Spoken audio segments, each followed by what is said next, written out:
ਸਤਨਾਮ ਸ਼੍ਰੀ ਵਾਹਿਗੁਰੂ ਸਾਹਿਬ JIO. परम सन्मानियो गुरुरू गुरु खालसा साध संगत जी, वाहिगुरु जी का खालसा वाहिगुरु जी की फतेह।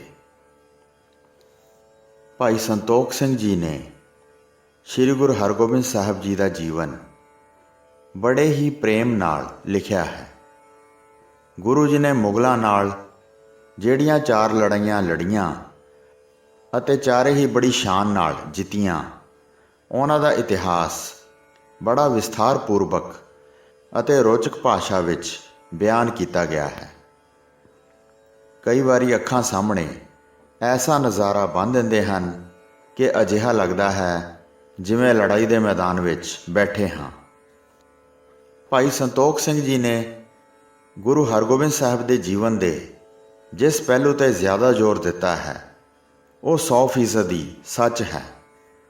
उन्हां दा यह दृढ़ विश्वास है कि सिखां नूं राजगद्दी ते बिठाउण वाले श्री गुरु अर्जन देव साहब जी महाराज अते श्री गुरु हरगोबिंद साहब जी हैं। श्री गुरु अर्जन देव जी ने लाहौर जाके जिहड़ी शहादत पाई, उस नाल सिख कौम विच शहीदी परंपरा का आरंभ होया। अपने देश अते कौम वास्ते शहादत पाउण दा जज्बा पैदा होया। भगतां विच परंपरा चली आउंदी सी कि जद उन्हां ते कोई भीड़ पैंदी सी तां ओह कोई करामात विखा के अपनी जान बचा लैंदे सन ते फिर लोग उन्हां भगतां दी बाणी नूं भुल जांदे सन, केवल उन्हां दीयां करामातां दे ही गुण गाउंदे सन। पर श्री गुरु अर्जन देव जी ने अपने शरीर ते बहुत कष्ट झल्ले, पर उन्होंने कोई करामात नहीं दिखाई। जे वो भी कोई करामात विखा के अपनी जान बचा लेंदे तां अज सिख कौम उन्हां दी रची बाणी नूं ना पढ़दी, बल्कि उन्हां दी करामात दे गुण गाउंदी रहिंदी। पर उन्होंने शहीदी पाउण दी जिहड़ी करामात विखाई, उसने बाद विच उसे लाहौर शहर नूं सिख राज दी राजधानी बना दिता। श्री गुरु हरगोबिंद साहब का शस्त्रधारी होना भी एक वड्डा इतिहासिक मोड़ है। पहले 5 गुरु साहबान शांतमई रहे, पर गुरु हरगोबिंद साहब ने यह अनुभव किया कि मुसलमान या हिंदुओं विच कोई फर्क नहीं, दोवें इक्को जिहे इंसान हैं। फर्क है तो केवल तलवार का, हथियारां का। जब तक हिंदुओं ने तलवारां फड़ियां सन वह राज करते रहे। जब उन्होंने तलवारां छड़ दित्तियां तां ओह गुलाम हो गए। हथियार चलाउण नूं परपक अते अभ्यास करन वास्ते शिकार खेडण दी लोड़ सी। पर हिंदू जंगलां विच रहिंदे खूंखार जानवरां दे शिकार हो जांदे सन, पर उन्हां नूं मारन दी हिम्मत नहीं सी करदे। श्री गुरु हरगोबिंद जी ने अपने सिखां नूं हथियार पवाए ते शिकार खेडण दा शौक पैदा किया। यह जज्बा श्री गुरु गोबिंद सिंह जी तक भी कायम रहा ते श्री गुरु गोबिंद सिंह जी तो बाद बाबा बंदा सिंह बहादुर ने इन्हां मुगल हाकमां दा शिकार खेड के सिख राज की नींह रखी। उस तो बाद सिखां ने वापस मुड़ के नहीं देखा। उन्हां नूं पक्का विश्वास हो गया कि अंत राज खालसे दा ही होना है। श्री गुरु हरगोबिंद साहब ने सिखां विच लड़ाई करन दा जज्बा वीर रस पैदा करने वास्ते पैदा किया सी। गुरु जी कहते हैं कि जिहड़े निष्कामी होणगे वो तां परम पदवी प्राप्त करनगे ते जिहड़े सहकामी सिख होणगे वो राज कमाउणगे। पर सानू ये भी नहीं सोच लेना चाहिए कि श्री गुरु नानक देव जी के मन विच अपने सिखां नूं राज पाट देण दा मनोरथ नहीं सी।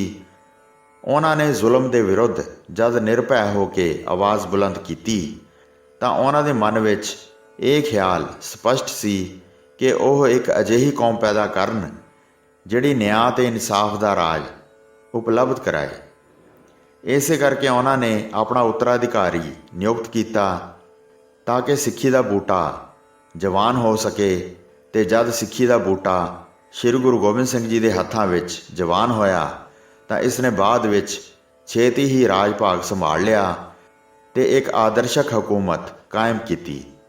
ਸ਼੍ਰੀ ਗੁਰੂ ਗੋਬਿੰਦ ਸਿੰਘ ਜੀ ਨੇ ਸਿੱਖਾਂ ਨੂੰ ਸੰਤ ਸਿਪਾਹੀ ਬਣਾ ਕੇ ਭਾਰਤ ਨੂੰ ਦਿਖਾ ਦਿੱਤਾ ਕਿ ਇੱਕ ਸੰਤ ਜੇ ਸਿਪਾਹੀ ਨਹੀਂ ਬਣਦਾ ਹੈ ਤਾਂ ਉਹ ਸੰਤ ਆਤਮ ਨਿਰਭਰਤਾ ਨਹੀਂ ਪ੍ਰਾਪਤ ਕਰ ਸਕਦਾ। ਸਿੱਖੀ ਦਾ ਬੂਟਾ ਜੇ ਇਸ ਤਰ੍ਹਾਂ ਜਵਾਨ ਹੋ ਕੇ ਨਾ ਵਿਚਰਦਾ ਤਾਂ ਇਹ ਛੋਟਾ ਜਿਹਾ ਪੰਥ ਬਣ ਕੇ ਰਹਿ ਜਾਣਾ ਸੀ। ਇਸ ਨੇ ਆਪਣੇ ਆਪ ਨੂੰ ਇੱਕ ਕੌਮ ਨਹੀਂ ਸੀ ਅਖਵਾ ਸਕਣਾ। ਸ਼੍ਰੀ ਗੁਰੂ ਨਾਨਕ ਦੇਵ ਜੀ ਦੇ ਸਿੱਖਾਂ ਨੂੰ ਫਿਰ ਲੋਕ ਨਾਨਕ ਪੰਥੀ ਕਹਿ ਛੱਡਦੇ, ਜਿਵੇਂ ਹੁਣ ਕਬੀਰ ਸਾਹਿਬ ਦੇ ਸਿੱਖਾਂ ਨੂੰ ਕਬੀਰ ਪੰਥੀ ਕਹਿ ਲੈਂਦੇ ਹਨ। ਸਿੱਖ ਪੰਥ ਨੂੰ ਦੁਨੀਆ ਵਿੱਚ ਇੱਕ ਨਿਵੇਕਲੀ ਕੌਮ ਬਣਾਉਣ ਵਿੱਚ 10 ਗੁਰੂ ਸਾਹਿਬਾਨਾਂ ਦਾ ਬਰਾਬਰ ਦਾ ਹੱਥ ਹੈ। ਇਸ ਬਾਰੇ ਭਾਈ ਸੰਤੋਖ ਸਿੰਘ ਜੀ ਬਾਰ-ਬਾਰ ਸਪਸ਼ਟ ਕਰਦੇ ਜਾਂਦੇ ਹਨ। ਉਹਨਾਂ ਦੀ ਇਸ ਅਦਭੁਤ ਰਚਨਾ ਨੇ ਸਿੱਖ ਕੌਮ ਅਤੇ ਗੁਰੂ ਸਾਹਿਬਾਨਾਂ ਨੂੰ ਬੜਾ ਆਦਰ ਸਤਿਕਾਰ ਬਖਸ਼ਿਆ ਹੈ। ਇਸੇ ਤਰ੍ਹਾਂ ਇੱਕ ਦਿਨ ਸ਼੍ਰੀ ਗੁਰੂ ਹਰਗੋਬਿੰਦ ਸਾਹਿਬ ਜੀ ਆਪਣੇ ਮਹਿਲਾਂ ਵਿੱਚ ਇਕੱਲੇ ਬੈਠੇ ਸਨ। ਇੱਕ ਪਲੰਗ 'ਤੇ ਲੇਟੇ ਹੋਏ ਬੜੇ ਪ੍ਰਸੰਨ ਚਿੱਤ ਸਨ। ਹੋਰ ਕੋਈ ਵੀ ਵਿਅਕਤੀ ਉਹਨਾਂ ਦੇ ਪਾਸ ਨਹੀਂ ਸੀ। ਸਭ ਜੋਗਣਿਆਂ ਦੀ ਸਰਦਾਰਨੀ, ਜਿਸ ਦਾ ਰੂਪ ਬਹੁਤ ਵਿਕਰਾਲ ਹੈ, ਜਿਸ ਦਾ ਨਾਂ ਕਲਹਾ ਹੈ ਤੇ ਉਸਨੇ ਕਾਲਾ ਰੰਗ ਧਾਰਨ ਕੀਤਾ ਹੋਇਆ ਹੈ, ਉਸ ਦੇ ਦੰਦ ਬਹੁਤ ਵੱਡੇ ਹਨ ਅਤੇ ਮੂੰਹ ਅੱਡਿਆ ਹੋਇਆ ਹੈ। ਬਹੁਤ ਜੋਗਣੀਆਂ ਉਸ ਦੇ ਨਾਲ ਹਨ, ਜਿਨ੍ਹਾਂ ਦੇ ਅੰਗ ਬਹੁਤ ਵੱਡੇ ਅਤੇ ਭਿਆਨਕ ਹਨ। ਲਾਲ ਰੰਗ ਦੇ ਵਾਲ ਖੁੱਲ੍ਹੇ ਹਨ ਤੇ ਪਿੱਛੇ ਨੂੰ ਛੱਡੇ ਹੋਏ ਹਨ। ਉਹਨਾਂ ਦੇ ਸਰੀਰ ਦਾ ਚੰਮ ਸੁੱਕਿਆ ਹੋਇਆ ਹੈ ਤੇ ਸਾਰੀਆਂ ਨਾੜਾਂ ਵਿਖਾਈ ਦੇ ਰਹੀਆਂ ਹਨ। ਉਹਨਾਂ ਦੀਆਂ ਅੱਖਾਂ ਲਹੂ ਵਾਂਗ ਲਾਲ ਹਨ। ਉਹਨਾਂ ਸਾਰੀਆਂ ਨੇ ਆਪਣੇ ਹੱਥਾਂ ਵਿੱਚ ਖੋਪਰੀਆਂ ਦੇ ਖੱਪਰ ਫੜੇ ਹੋਏ ਹਨ। ਵਿਕਰਾਲ ਹੱਡੀਆਂ ਦੇ ਬਣੇ ਹਾਰ ਗਲ ਵਿੱਚ ਪਾਏ ਹਨ। ਫਟੇ ਪੁਰਾਣੇ ਕੱਪੜੇ ਪਾਏ ਹੋਏ ਹਨ, ਜਿਹੜੇ ਬੁਰੀ ਤਰ੍ਹਾਂ ਮੈਲੇ ਹਨ। ਉਹ ਗੁਰੂ ਜੀ ਦੇ ਸਾਹਮਣੇ ਆ ਕੇ ਖੜੀਆਂ ਹੋ ਗਈਆਂ। ਲਹੂ ਮਾਸ ਦੀ ਉਹਨਾਂ ਨੂੰ ਬਹੁਤ ਭੁੱਖ ਤੇ ਪਿਆਸ ਲੱਗੀ ਹੋਈ ਹੈ। ਵੱਡੀਆਂ ਵੱਡੀਆਂ ਜ਼ੁਬਾਨਾਂ ਨਾਲ ਬੁੱਲ ਚੱਟ ਰਹੀਆਂ ਹਨ, ਜਿਨ੍ਹਾਂ ਨੂੰ ਵੇਖ ਕੇ ਡਰਪੋਕਾਂ ਦੇ ਹਿਰਦੇ ਫਟਦੇ ਹਨ। ਜਦ ਉਹਨਾਂ ਨੇ ਜਾ ਕੇ ਗੁਰੂ ਜੀ ਨੂੰ ਨਮਸਕਾਰ ਕੀਤੀ ਤੇ ਗੁਰੂ ਜੀ ਨੇ ਪੁੱਛਿਆ ਕਿ ਲਾਜਹੀਣ ਤੁਸੀਂ ਕੌਣ ਹੋ? ਵੱਡੇ ਆਕਾਰ ਦਾ ਸੰਕਟ ਧਾਰਨ ਕੀਤਾ ਹੋਇਆ ਹੈ। ਇੰਜ ਲੱਗਦਾ ਹੈ ਜਿਵੇਂ ਕੂੜ ਨੇ ਦਲਿੱਦਰ ਦਾ ਰੂਪ ਧਾਰਨ ਕੀਤਾ ਹੋਇਆ ਹੈ। ਜਾਂ ਕਿਤੇ ਤੁਰਕਾਂ ਦੀ ਮੌਤ ਤੇ ਨਹੀਂ ਆਈ ਹੈ? ਚਿੱਤ ਵਿੱਚ ਕੀ ਚਾਹੁੰਦੀਆਂ ਹੋ? ਸਾਨੂੰ ਦੱਸ ਦਿਓ। ਇਹ ਸੁਣ ਕੇ ਬੋਲੀ, ਮੇਰਾ ਨਾਮ ਕਲਹਾ ਹੈ। ਬਹੁਤ ਭੁੱਖ ਪਿਆਸ ਲੱਗੀ ਹੈ। ਭੁੱਖ ਪਿਆਸ ਮਿਟਾਉਣ ਦੇ ਕਾਰਜ ਹਿੱਤ ਮੈਂ ਆਪ ਜੀ ਦੇ ਪਾਸ ਚੱਲ ਕੇ ਆਈ ਹਾਂ। ਮੇਰਾ ਹਿਤਕਾਰੀ ਭੋਜਨ ਮੈਨੂੰ ਛਕਾਓ। ਬਹੁਤ ਸਾਲ ਬੀਤ ਗਏ ਹਨ, ਮੈਂ ਕੁਝ ਵੀ ਨਹੀਂ ਖਾਧਾ ਹੈ। ਭੁੱਖ ਪਿਆਸ ਨਾਲ ਮੈਂ ਬਹੁਤ ਵਿਆਕੁਲ ਹੋ ਗਈ ਹਾਂ। ਜਿਵੇਂ ਸਾਰਿਆਂ ਦੀਆਂ ਕਾਮਨਾਵਾਂ ਪੂਰੀਆਂ ਕਰਦੇ ਹੋ, ਉਸ ਤਰ੍ਹਾਂ ਹੀ ਮੇਰੇ 'ਤੇ ਵੀ ਕਿਰਪਾ ਕਰੋ। ਇਹ ਸਾਰੀਆਂ ਜੋਗਣੀਆਂ ਮੇਰਾ ਪਰਿਵਾਰ ਹਨ। ਭੁੱਖੀਆਂ ਬਹੁਤ ਭੋਜਨ ਚਾਹੁੰਦੀਆਂ ਹਨ। ਇਹ ਸੁਣ ਕੇ ਗੁਰੂ ਜੀ ਨੇ ਫਰਮਾਇਆ, ਜਿੰਨਾ ਵੀ ਅੰਨ ਤੁਹਾਡੇ ਮਨ ਨੂੰ ਭਾਉਂਦਾ ਹੈ, ਮੇਰੇ ਪਾਸੋਂ ਲੈ ਕੇ ਖਾ ਲਓ। ਜਿੰਨਾ ਵੀ ਭੋਜਨ ਖਾਣ ਨੂੰ ਚਿੱਤ ਕਰਦਾ ਹੈ, ਉਹਨਾਂ ਮੈਨੂੰ ਦੱਸ ਦਿਓ ਤੇ ਆਪਣੇ ਪੇਟ ਭਰ ਲਓ। ਕਲਹਾ ਕਹਿਣ ਲੱਗੀ, ਅੰਨ ਸਾਡੇ ਕਿਸੇ ਕੰਮ ਨਹੀਂ ਆਉਂਦਾ ਹੈ, ਨਾ ਹੀ ਅਸੀਂ ਇਕੱਠਾ ਕਰਕੇ ਕਦੀ ਖਾਂਦੀਆਂ ਹਾਂ। ਅਸੀਂ ਲਹੂ ਮਾਸ ਦਾ ਭੋਜਨ ਕਰਦੀਆਂ ਹਾਂ, ਫਿਰ ਤ੍ਰਿਪਤ ਹੋ ਕੇ ਡਕਾਰ ਮਾਰਦੀਆਂ ਹਾਂ। ਗੁਰੂ ਜੀ ਨੇ ਕਿਹਾ, ਭੈਂਸੇ ਮੰਗਵਾ ਦਿਆਂ? ਉਹਨਾਂ ਨੂੰ ਛਿੱਲ ਕੇ ਬਣਾ ਕੇ ਭੋਜਨ ਕਰ ਲੈਣਾ।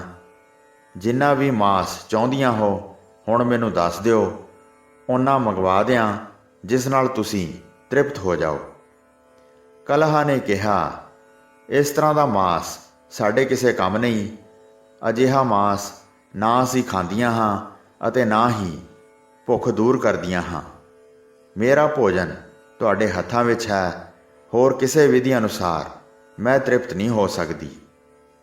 ਉਹ ਮੈਂ ਕਹਿੰਦੀ ਹਾਂ, ਹੇ ਧੀਰਜਵਾਨ ਗੁਰੂ ਜੀ, ਮੇਰੀ ਬੇਨਤੀ ਸੁਣੋ। ਦੋਵੇਂ ਪਾਸੇ ਦੀਆਂ ਫੌਜਾਂ ਦੇ ਸੂਰਮੇ ਆਪਸ ਵਿੱਚ ਭਿੜ ਰਹੇ ਹੋਣ, ਬੜਾ ਹੰਕਾਰ ਕਰਕੇ ਉਹ ਸ਼ਸਤਰਾਂ ਦੇ ਵਾਰ ਕਰਨ, ਜ਼ਖਮੀ ਹੋ ਕੇ ਫਿਰ ਉਸ ਨੂੰ ਮਾਰਨ, ਕਦੀ ਵੀ ਪਿੱਛੇ ਨਾ ਹਟਣ, ਸਾਹਮਣੇ ਹੋ ਕੇ ਡਿੱਗਣ, ਦੁਸ਼ਮਣ ਨੂੰ ਮਾਰ-ਮਾਰ ਕੇ ਰਣ ਖੇਤਰ ਵਿੱਚ ਮਰ ਜਾਣ, ਅਜਿਹੇ ਯੋਧਿਆਂ ਦਾ ਜੋ ਮਾਸ ਹੋਵੇ ਉਹ ਸਾਡੇ ਖਾਣਯੋਗ ਹੁੰਦਾ ਹੈ। ਕਾਫੀ ਦੇਰ ਤੋਂ ਜੰਗ ਨਹੀਂ ਹੋਈ ਹੈ, ਇਸ ਕਰਕੇ ਕਿਸੇ ਥਾਂ ਤੋਂ ਵੀ ਭੋਜਨ ਨਸੀਬ ਨਹੀਂ ਹੋਇਆ ਹੈ। ਸਾਰੇ ਪਰਿਵਾਰ ਸਹਿਤ ਬਹੁਤ ਭੁੱਖ ਲੱਗੀ ਹੋਈ ਹੈ, ਕਿਸੇ ਸਮੇਂ ਵੀ ਲਹੂ ਪ੍ਰਾਪਤ ਨਹੀਂ ਹੋਇਆ। ਇਸ ਕਰਕੇ ਸਾਨੂੰ ਭੁੱਖ ਨੇ ਬਹੁਤ ਵਿਆਕੁਲ ਕੀਤਾ ਹੈ। ਅਸੀਂ ਬਹੁਤ ਵਿਆਕੁਲ ਹੋ ਕੇ ਉਡੀਕ ਕਰ ਰਹੀਆਂ ਹਾਂ। ਲੰਮੇ ਸਮੇਂ ਤੋਂ ਲੱਗੀ ਹੋਈ ਸਾਡੀ ਭੁੱਖ ਨੂੰ ਦੂਰ ਕਰੋ, ਜੰਗ ਦੀ ਰਚਨਾ ਕਰੋ ਤੇ ਤੁਰਕਾਂ ਨੂੰ ਮਾਰੋ। ਗੁਰੂ ਜੀ ਸੁਣ ਕੇ ਮੁਸਕਰਾਏ ਤੇ ਉਹਨਾਂ ਨੇ ਬਚਨ ਕੀਤਾ, ਹੁਣ ਬਹੁਤ ਵੱਡਾ ਯੁੱਧ ਮਚੇਗਾ, ਅੱਗੇ ਸੈਂਕੜੇ ਸਾਲ ਬੀਤ ਜਾਣਗੇ, ਜਗਤ ਵਿੱਚ ਜੰਗ ਜਾਗ ਪੈਣਗੇ ਤੇ ਘਰ ਘਰ ਵਿੱਚ ਹੋਣਗੇ। ਤੇਰੇ ਹੱਥ ਵਿੱਚ ਮਾਸ ਅਸੀਂ ਹੀ ਸਭ ਤੋਂ ਪਹਿਲਾਂ ਦਿਆਂਗੇ। ਬਹੁਤ ਤ੍ਰਿਪਤ ਹੋ ਕੇ ਡਕਾਰ ਮਾਰਨਾ। ਤੁਹਾਡਾ ਹੁਣ ਸਮਾਂ ਆ ਪੁੱਜਾ ਹੈ, ਮਨ ਭਾਉਂਦਾ ਭੋਜਨ ਛਕ ਲਓ। ਕਲਹਾ ਸਮੇਤ ਜੋਗਣੀਆਂ ਦਾ ਸਮੂਹ ਸਾਰੀਆਂ ਬਹੁਤ ਉਤਸ਼ਾਹਿਤ ਹੋਈਆਂ। ਗੁਰੂ ਜੀ ਨੂੰ ਨਮਸਕਾਰ ਕਰ ਕਰਕੇ ਨੱਚਣ ਲੱਗੀਆਂ। ਰਣ ਖੇਤਰ ਦੇ ਪਿਆਰ ਵਿੱਚ ਭਿੱਜੀਆਂ ਭੌਟਣੀਆਂ ਲੈਣ ਲੱਗੀਆਂ। ਬਹੁਤ ਪ੍ਰਸੰਨ ਹੋ ਕੇ ਅੰਤਰ ਧਿਆਨ ਹੋ ਗਈਆਂ। ਅਸੀਂ ਬਹੁਤ ਭੁੱਖੀਆਂ ਹਾਂ, ਹੁਣ ਭੁੱਖ ਮਿਟਾ ਕੇ ਰੱਜ ਕੇ ਭੋਜਨ ਛਕ ਕੇ ਤ੍ਰਿਪਤ ਹੋ ਜਾਵਾਂਗੀਆਂ। ਉਹ ਦਿਨ ਸਤਿਗੁਰੂ ਜੀ ਨੇ ਬਤੀਤ ਕੀਤਾ। ਰਾਤ ਨੂੰ ਭੋਜਨ ਛਕਿਆ, ਫਿਰ ਸੌਂ ਕੇ ਸੁੱਖ ਨਾਲ ਰਾਤ ਬਤੀਤ ਕੀਤੀ। ਫਿਰ ਜਾਗ ਕੇ ਸ਼ੌਚਾਦ ਕੀਤਾ, ਇਸ਼ਨਾਨ ਕਰਕੇ ਮਨ ਨੂੰ ਅੰਤਰ ਧਿਆਨ ਵਿੱਚ ਲਾਇਆ। ਫਿਰ ਗੁਰੂ ਜੀ ਨੇ ਗੁਰਬਾਣੀ ਦਾ ਪਾਠ ਕੀਤਾ, ਕੀਰਤਨ ਸੁਣ ਕੇ ਫਿਰ ਭੋਜਨ ਛਕਿਆ। ਗੁਰੂ ਜੀ ਨੇ ਫਿਰ ਬੈਠ ਕੇ ਬਹੁਤ ਆਨੰਦ ਮਾਣਿਆ। ਸੋ ਸਾਧ ਸੰਗਤ ਜੀ, ਇਸ ਪ੍ਰਕਾਰ ਛੇਵੇਂ ਪਾਤਸ਼ਾਹ ਨੇ ਜੋਗਣੀਆਂ ਦੀ ਬੇਨਤੀ ਪੂਰੀ ਕੀਤੀ। ਵਾਹਿਗੁਰੂ ਜੀ ਕਾ ਖਾਲਸਾ, ਵਾਹਿਗੁਰੂ ਜੀ ਕੀ ਫਤਿਹ।